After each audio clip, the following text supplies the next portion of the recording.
good morning and welcome to Business Express for a Tuesday, the 6th of September 2022. And we're here to bring you the big stories in the world of business in the next 15 minutes. There's several ways to be part of the show this morning. Of course, we'd like to read from you today, sending messages across to us on WhatsApp. WhatsApp is 0809 444 0981. And Twitter is Smooth981FM. In fact, we're streaming live on YouTube. It's youtube.com/smooth981FM Lagos. All right. So good morning, everyone. Do remember to join the conversation and send your messages on these different platforms. And let's get into today.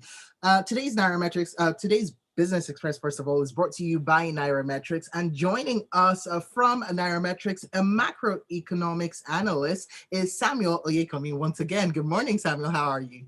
Good morning. Good morning. Thanks for having me. I'm fine. And you? Well, very Wonderful. well. Thanks for asking. Glad to have you on the show. That's right. Well, on the show today, we'd like to look at Nigeria suspending proposed telecommunications tax, right? We'll talk about that. NNPC fails to remit to federal government for 7 straight months. In fact, they had complained, we don't have money at all. I remember they made that complaint a long time ago. We'll also look at public service under spotlight as Nigeria's fiscal crisis worsens. Rotus is in with us as well. Good morning, Rotus. Good morning. Sorry I'm late.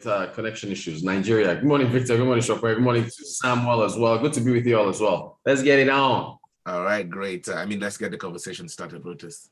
So first things first, that tax. Let's talk about that tax. And I'm just wondering why on earth it was suspended. Yes, that's a good question. Samuel, what do you think? Well, we heard the reasons from the Minister of Digital Economy. Well, I think it was saying something about overtaxed or something. And yeah, he said it was multiple taxation, something to that effect.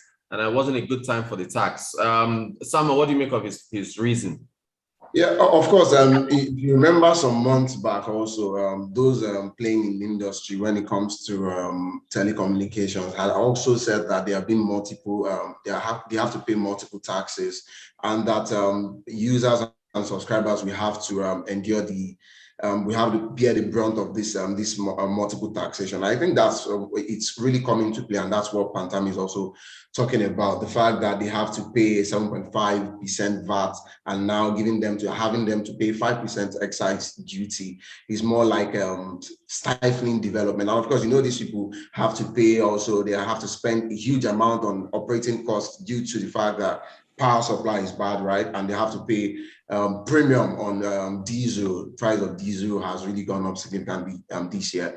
So a lot of them are paying a lot for their operations, and then asking them to pay this humongous tax is more like you're just trying to frustrate their effort. And of course, on their own part, they're businessmen and women. They will just transfer this high cost to the people, and it means Nigerians will have to pay higher for calls and SMS. And I don't think anyone wants that. So looking at the whole system, and the fact that he also said that he was not consulted in a process that brought about this new tax regime, they had to reject it and suspend it at the moment. So yeah, that's where we are.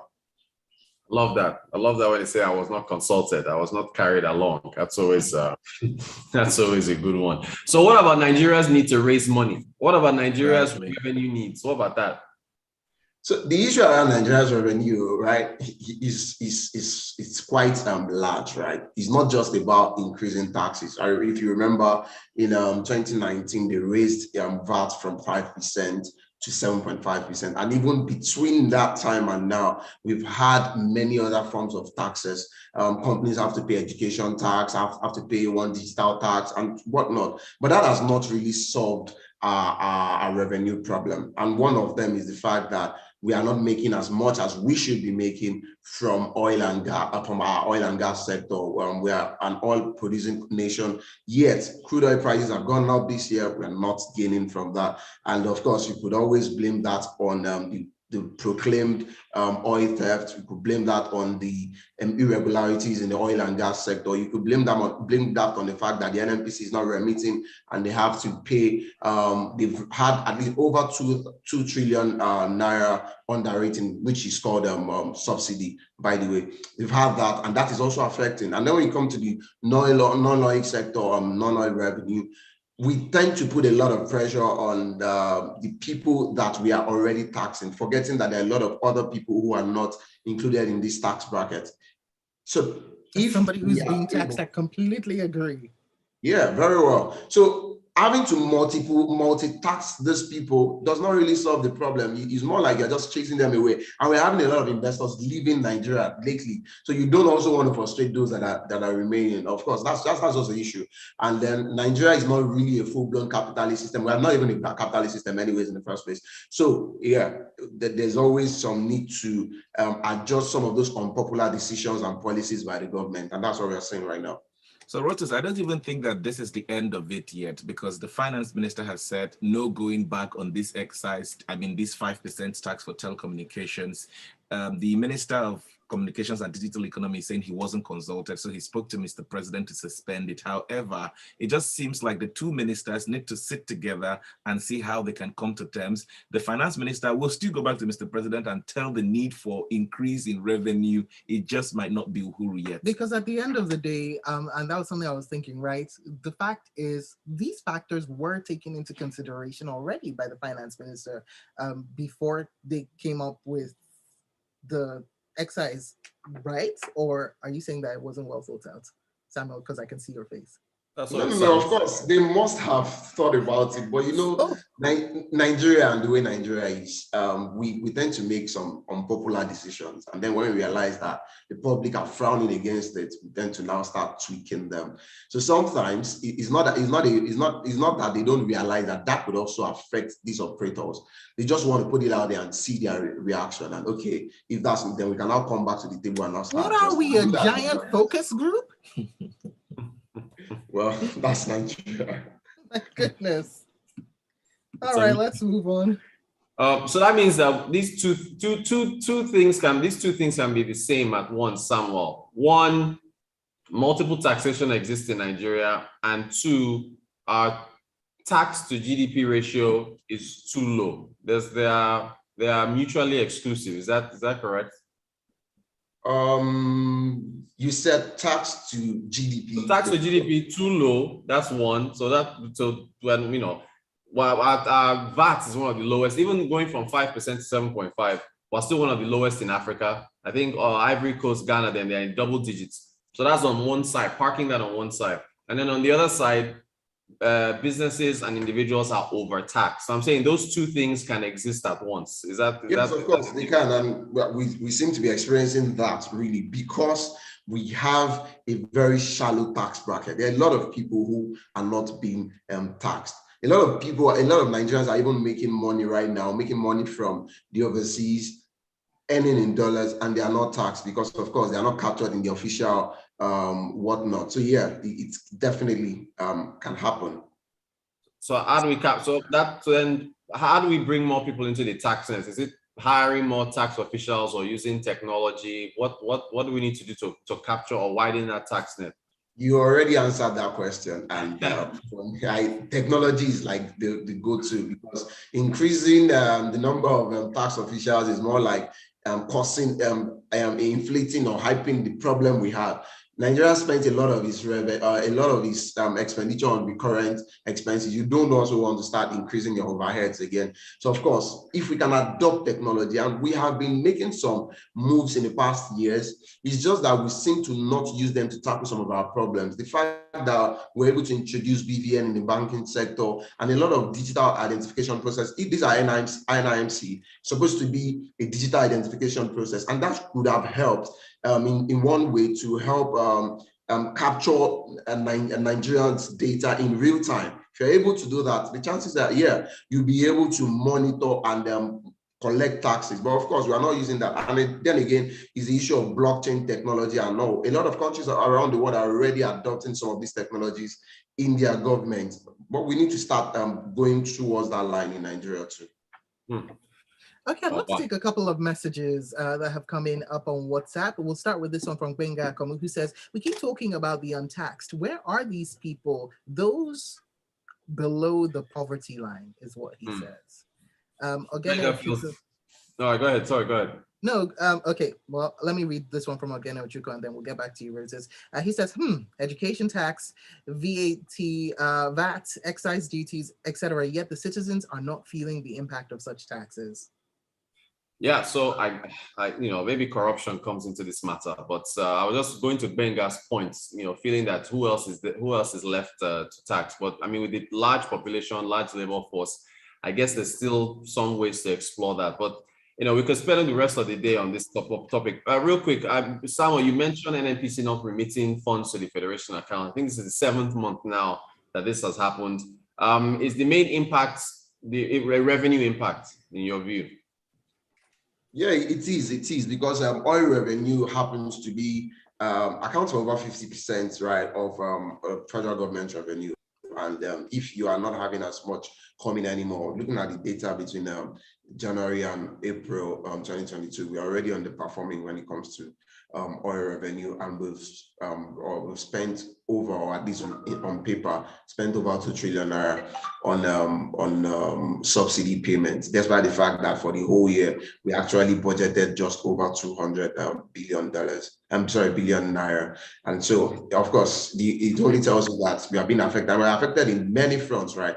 Because the NNPC is also not remitting dollars to the CBN. The CBN does not have dollar to defend the naira. That is causing an FX crisis. And the same way, the federal government is also not getting to share NNPC remittances as they do before at the FAC meeting to state governments too. It means that we have a lot of pressure now on taxes, excise duty, customs duty that comes in. That's what federal government and state and the local government shares. Of course, my fear is just that despite the fact that we make some projections at the beginning of the year in our budget, we would probably be having one of the highest fiscal imbalance on record this year, because our expenditure is going up, most of which are going to debt servicing and recurrent expenditure, while our revenue has not really moved at all in that same trajectory.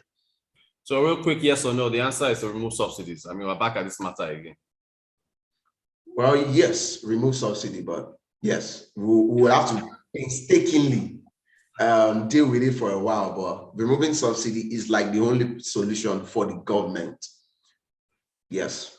Very quickly, I know we're running out of time. I want to really get your thoughts on this. There's been a back and forth between customs and NNPC over the amount of fuel that's being consumed. Hamed Ali accused the NNPC of not being forthright or being honest about the amount of petrol being consumed. So they released a statement over the weekend, and their computation just said that first quarter of this year, the landing cost plus other fees, fuel came out about 462 naira per liter. I was looking at that and thinking they were using official exchange rates to calculate that. What do you make of that number? Does that give us an idea of how much we would be paying for fuel if subsidies were removed? Yes, it does give us an idea, right? Because even before now, in my own opinion, I think that is even coming down, because at some point earlier this year, we're already seeing gasoline or fuel selling at $2, over $2 in some other areas. And if you are converting that, even based on official exchange rate, it might be tickling towards 500 naira per liter. So yeah, that gives us an idea what we might be paying if and when they do remove subsidy. We could be paying very quickly, gentlemen, let's just end the show on a couple of messages that have come in. The first one is from Gilbert Musa from Festac, who says, on taxes, we need to encourage SMEs by eliminating multiple taxations and unfriendly levies currently being collected in Nigeria. Whilst Zikolo says they are all aware of the proposed new tax on telcos, they are only testing the waters. Now that they have seen the proposal is unpopular, they are playing the blame game. I can't wait for May 29th. Whilst so make sure you vote. Whilst Wahid Bello says, one of the most ridiculous things I heard yesterday was the Lagos State Internal Revenue advert on whistleblowing on individuals and companies under remitting or not paying tax. The same Lagos doesn't have any transparency and openness with what they do with the tax that they do collect. Lagos All right, State. we need to go. All right. We must thank you so much, Rotus, for being a part of the show today. We'll do this again tomorrow. Thank you as well, Samuel Oyekanmi, macroeconomics analyst with Naira Metrics. Thank you. And the special offer, don't forget the special offer as well. Of course, today's show was brought to you by Nairametrics. Kindly follow Nairametrics on all social media platforms. Also subscribe to the premium newsletters. That's a Stock Select newsletter, SSN. It's written weekly by Ugo Dre on local and international best performing stocks to guide investors on what to buy, sell, and hold. Now, they're offering a 30% discount to all subscribers from Business Express. Kindly visit ss.nairametrics.com/coupon and enter the promo code SMOOTHFM to get the discount. We talk about this every Tuesday, week in and out. Have you done that? What are you waiting for? Hey, quickly, it's ss.nairametrics.com/coupon. Just enter the promo code SMOOTHFM so they know that, yeah, it was from the show. Hey, quickly get onto that and do it right now. Let's do this again tomorrow at 6:30. Thank you very much, Rotus. Let's keep the conversation going on Twitter at Smooth981FM and tag Rotan Quotes to it. He usually does post the link to the video so you can watch the replay. All right. Thank you very much. All right. Thank you. And that's that for Thanks, Business Samuel. Express. Thanks, guys.